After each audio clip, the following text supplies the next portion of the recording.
Hey guys, Tom here again from synthhacker.com and welcome back to another tutorial for its record Serum. In this tutorial we're going to be looking at making some electro house chords kind of in the style of mod Fustang. Now a lot of people think that it is quite a simple sound to make, and it actually quite is a simple sound to make, but there is a few tips and tricks that you can use to kind of get the most out of this sound and really make it sound as big as possible and you know, just make it sound professional. Rather than just, you know, some saw waves. So there's a few things that I'm going to go over that I think you guys will be able to really take away and find useful to apply to making these types of sounds. So this is the sound that I ended up with.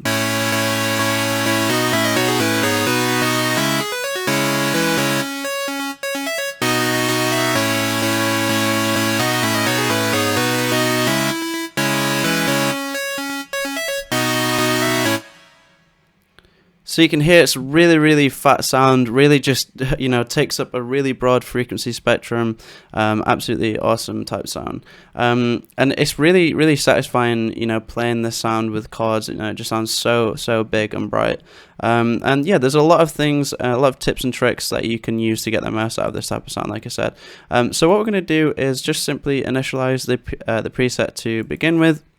As always guys, these videos are sponsored by my website, which you can go check out over at synthhacker.com or click the link in the description below. Definitely go ahead and go over there if you get the chance to check out my Serum preset packs that you can purchase. Currently there's a sale on the Serum Mega Pack, which actually contains over 600 presets that I've created. And it's basically all my preset packs for Serum put into one. So yeah, like I said, definitely go check that out if you have the chance. And thanks in advance if you do decide to purchase that. I really do appreciate it. But without further ado, let's begin making this mod Fustang chord sound. So the first thing we're going to do is just set up both oscillators. Now, one kind of common misconception is that the chord sound is just saw waves. And although that's predominantly what you can hear, if you just use saw waves, even if you use saw waves that are like a lower octave, it can sound a little bit thin. So what I did for this sound was actually combine saw waves and then also had an oscillator producing a square wave at a lower octave. Square waves really typically have more low frequency harmonic content, so it's just kind of good to kind of blend the two. So what we're going to do is go into basic shapes and then just select the square wave. I'm going to keep this at the default octave, and then oscillator B, we're just going to, you can either keep it at default or you can go to basic shapes and select the saw wave, and this is actually going to be an octave above oscillator A. Now something else that is kind of a cool trick you can use, really a great way to thicken up any sound, right, is to add a unison to the oscillators. But what I actually did for this sound was kept oscillator A with just one voice of unison, because I feel like the low end, you know, sounds a lot more coherent and solid together if it's just one voice rather than, you know, a bunch of voices detuned and spread apart. But then what you can do is combine the nice solid coherent low end of oscillator A and then combine it with the detuned oscillator B, which is our saw wave.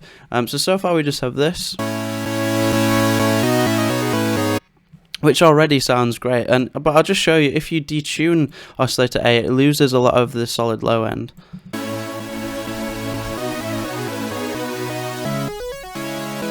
Whereas if we just give this one voice of unison, you know, it sounds much more solid and together. So that's a really great tip as well. The next thing we're going to do, just to kind of fill out the frequency range even more, we're just going to add the bright white noise source. Make sure the level's not too loud, somewhere down here should be fine. And then what we're going to do, we're actually going to use a really subtle filter. We're going to push the cutoff all the way up. Now you might think, well, what's the point in using a filter then if the cutoff's all the way up? But the reason for this is because we want to take advantage of the drive and fat function of the MG low pass filter. This really adds some really nice subtle distortion to the sound. I'm going to make sure that both oscillator A and B and the noise oscillator are all being routed through here.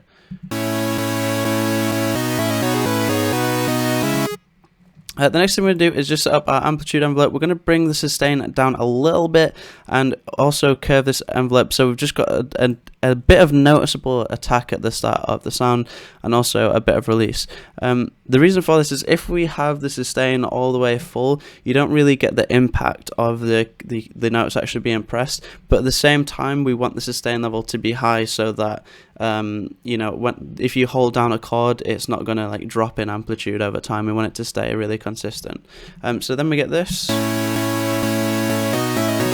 You can actually see on the envelope where that it's actually got a little bit of attack. And you can actually hear it as well, obviously.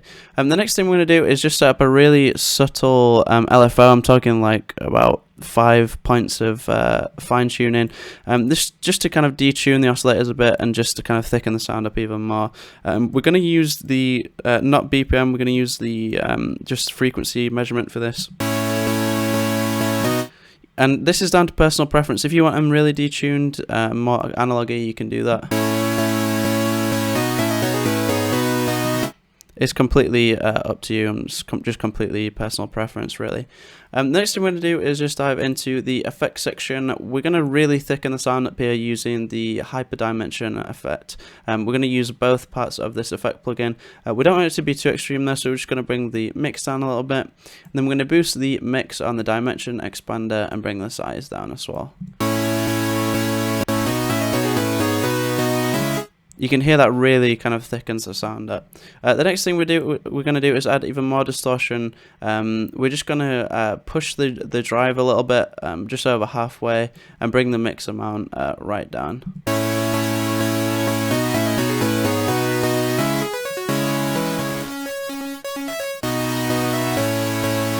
So this is really just a sort of way just to add even more like upper harmonics to the sound. Next we're just going to add a simple reverb. You can either use Serum's reverb or you can add your own. We don't want this to be too wet, we want it to be quite dry. When you start to put too much reverb or too wet of a reverb on a sound, it starts getting pushed back in the mix, and obviously this is a sound we really want to be at the forefront of the mix. But at the same time we don't want it to sound too dry and sterile, so adding a little reverb is just a nice way to avoid that. And then we're just going to add a EQ to the end of the chain just to roll off some of the low end. Typically you would probably have a sub layer under this, but it just completely depends on the mix that you've got. The other thing we're going to do is just push up some of the high range a little bit, maybe by about 7 dB, something like that. The frequency you can kind of mess around with. I think I found like just anywhere over 1000 Hertz, and this really just helps bring out some of the brightness in the sound.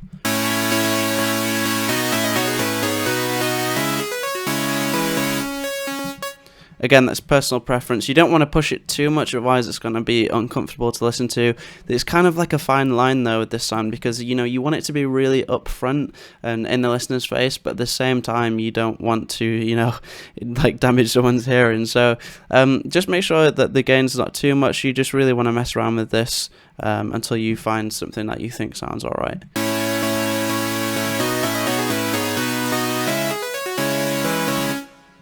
And that's pretty much the sound. It's quite simple, but hopefully you picked up a few tips and tricks to get the most out of this type of sound. Really cool stuff. I'm actually looking forward to any new music that Fustang brings out, because I absolutely love his stuff.